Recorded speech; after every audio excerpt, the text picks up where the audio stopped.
Belum, perkenalkan nama saya Juliana Kobugau dengan NIM 181421191 dari kampus Universitas Pembangunan Indonesia Manado, Fakultas Keperawatan. Sini saya akan menjelaskan tentang keperawatan bencana, yaitu pengertian kelompok rentan. Pertama, menurut Undang-Undang Nomor 24 Tahun 2007, Pasal 55 ayat yang kedua, kelompok rentan dalam situasi bencana adalah individu atau kelompok yang terdampak lebih berat diakibatkan adanya kekurangan dan kelemahan yang dimilikinya pada saat bencana terjadi menjadi berisiko lebih besar, meliputi bayi balita dan anak-anak, ibu yang sedang mengandung atau menyusui, penyandang cacat atau disabilitas, dan orang lanjut usia. Pada dasarnya, pengertian mengenai kelompok rentan tidak dijelaskan secara rinci, hanya saja dalam Undang-Undang Nomor 37 pada tahun 1999 Pasal 5 ayat 3 dijelaskan bahwa setiap orang yang termasuk kelompok masyarakat yang rentan berhak memperoleh perlakuan perlindungan oleh berkenaan dengan kekhususannya. Kelompok masyarakat yang rentan adalah orang lanjut usia, anak-anak, fakir, miskin, wanita hamil, dan penyandang cacat. Sedangkan menurut Humas Ringing referensi yang dikutip oleh Iskandar Hussein disebabkan bahwa yang tergolong ke dalam kelompok rentan meliputi 7, yaitu yang pertama pengungsi, yang kedua orang-orang yang terlantar atau pengungsi, yang ketiga kelompok minoritas, yang keempat pekerjaan migran, kelima orang pribumi atau penduduk asli yang tempat pemukimannya, keenam anak, dan ketujuh perempuan. Identifikasi kelompok berisiko: terdapat individu atau kelompok tertentu dan masyarakat yang lebih rentan. Terdapat efek lanjut dari kejadian bencana yang memerlukan perhatian dan pengangkatan khusus untuk mencegah kondisi yang lebih buruk. Pasca bencana, kelompok-kelompok ini diantaranya anak-anak, perempuan, terutama ibu hamil, menyusui, lanjut usia, individu-individu yang menderita penyakit kronis dan kecacatan. Identifikasi dan pemetaan kelompok berisiko melalui pengumpulan informasi dan data demografi akan mempermudah perencanaan tindakan kesiagaan dalam menghadapi kejadian bencana di masyarakat, meliputi 4, yang pertama bayi dan anak, kedua perempuan, ketiga lansia, dan keempat individu dengan keterbatasan fisik atau kecacatan. Tindakan yang sesuai untuk kelompok rentan.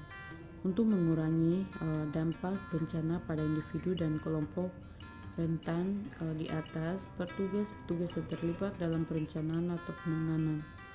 Kebutuhan kelompok-kelompok rentan tersebut contohnya yang pertama untuk individu yang cacat, alat-alat bantuan persalinan, dan lain-lain. Yang kedua, melakukan pemetaan kelompok-kelompok rentan. Yang ketiga, merencanakan intervensi-intervensi untuk mengatasi hambatan informasi dan komunikasi. Yang berikut, menyediakan transportasi dan rumah mempunyai yang terlibat diakses. Dan yang terakhir, menyediakan pusat bencana yang dapat diakses.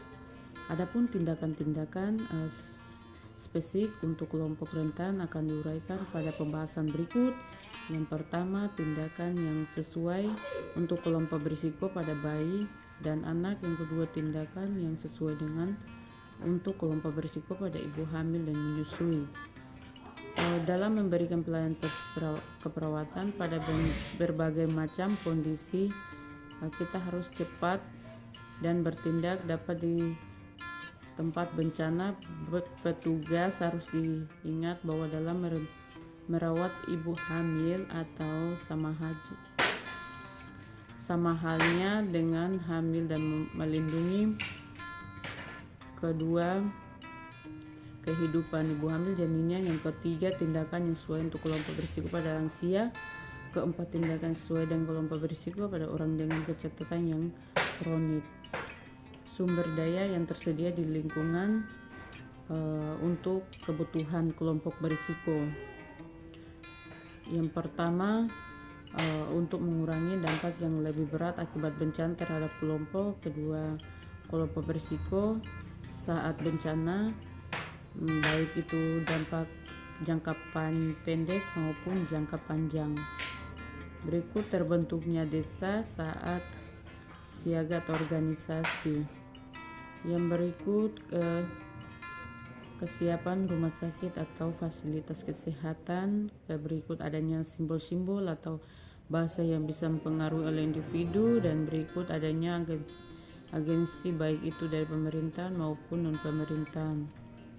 Yang terakhir, lingkungan yang sesuai dengan kebutuhan kelompok berisiko, yaitu setelah kejadian bencana adalah penting sesegera mungkin untuk menciptakan lingkungan yang kondisif yang memungkinkan kelompok berisiko untuk berfungsi secara mandiri. Sebagaimana beberapa kejadian bencana, diantaranya menciptakan kondisi atau lingkungan yang memungkinkan ibu menyusui atau terus memberikan ASI kepada anaknya dengan cara memberikan dukungan moral, menyediakan konsultasi, vaksin atau pencegahan depresi. Yang berikut membantu anak kembali melakukan aktivitas reguler sebagaimana sebelum kejadian bencana, seperti penjagaan kebersihan diri, belajar sekolah, dan bermain. Berikut melibatkan lansia dan aktivitas sosial, dan program install generasi, misalnya dengan remaja dan anak-anak, untuk mengurangi risiko isolasi sosial dan depresi. Dan yang terakhir, menyediakan informasi dan lingkungan yang kondusif untuk individu dan keterbatasan fisik, misalnya area, akses, dan dimiliki. Demikian penjelasan tentang kelompok rentan.